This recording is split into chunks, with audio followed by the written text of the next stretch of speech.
Okay, this is the meat patty that I make for lunch today with the sum of mangoes, tomatoes, and cabbage salad. Okay,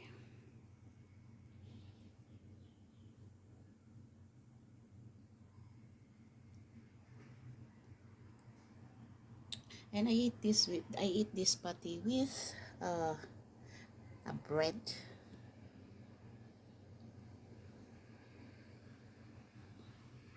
I'm still toasting the bread, so it's not included here, but this is that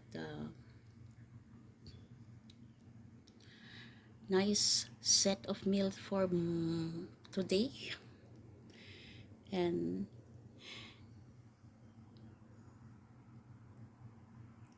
great new week ahead, everyone. And thank you for watching all my videos. And isn't that yummy looks, but it's really yummy the taste. And meat patty that I make, yes, it's just a simple, depends what you can add, also your own creation also you can do, or you can use the recipe of others, but for me it's just a simple one. Yes, eggs, salt,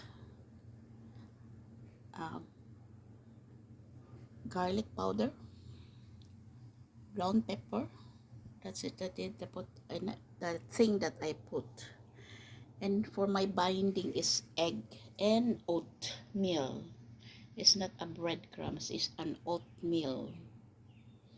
That is my binding for my meat patty. And you can use anything meat that you want. You can use also fish patty, okay, if you want. But for me is today I do meat because I think I did some on the chicken that past few weeks. So today is a change, is I use a meat. Okay, so thank you everyone for always watching my video, and lovely week.